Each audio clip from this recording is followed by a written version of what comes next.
अलग धर्म के लोग अलग अलग रीति रिवाज से अपनी जिंदगी जीते हैं और जिंदगी जीने के साथ ही मरने के बाद भी उन्हीं रीति रिवाजों का पालन किया जाता है। जिस तरह हिंदू धर्म में किसी इंसान की मृत्यु के बाद उसका दाह संस्कार किया जाता है, इस्लाम धर्म में और ईसाई धर्म में शव को दफनाया जाता है, तो पारसी धर्म में शव को टावर ऑफ साइलेंस में रखा जाता है।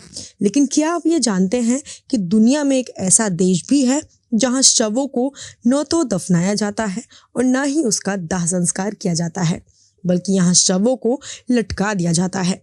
जी हाँ, आपने सही सुना है। अब ऐसा क्यों किया जाता है और क्या है इस परंपरा के पीछे का रहस्य, जब आप जानेंगे तब आपके होश उड़ जाएंगे। ये तो हम सब जानते हैं कि दुनिया भर में अलग अलग तरह के रीति रिवाज को फॉलो किया जाता है। इनमें कुछ रीति रिवाज ऐसे भी होते हैं जिन्हें देखने के बाद या जिसके बारे में सुनने के बाद आपके होश उड़ जाते हैं। जैसे कि मृत्यु के बाद कई देशों में अलग अलग तरीके से अंतिम संस्कार की प्रक्रिया को अंजाम दिया जाता है। जैसे हमारे देश में हिंदू धर्म में मृतदेह को जलाया जाता है, तो वहीं ईसाई और मुस्लिम धर्म में शव को दफना दिया जाता है। लेकिन फिलीपींस की एक जनजाति के लोग मृत्यु के बाद अपने परिजनों के शव को लटका देते हैं, और ये कोई आज या कल की बात नहीं है, बल्कि एक लंबे अरसे से फिलीपींस के इगोरोट लोग इस प्रथा का पालन करते आ रहे हैं। दरअसल फिलीपींस में उत्तरी लुजोन के कॉर्डिलेरा सेंट्रल पहाड़ों में बसा सगाड़ा गांव में इस प्रथा का पालन किया जाता है। कहा जाता है कि यह प्रथा तकरीबन 2000 सालों से चली आ रही है।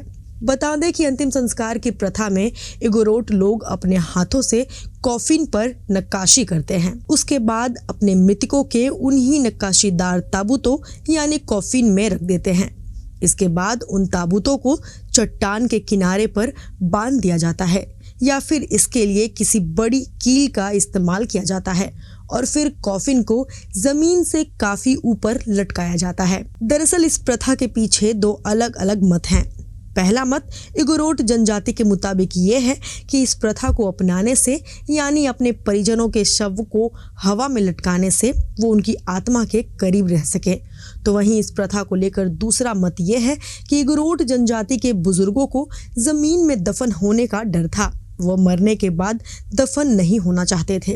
वह चाहते थे कि उनके शव को ऐसी जगह रखा जाए जहां उनकी लाश ज्यादा समय तक सुरक्षित रहे, और इसीलिए इस प्रथा का पालन किया जाता है।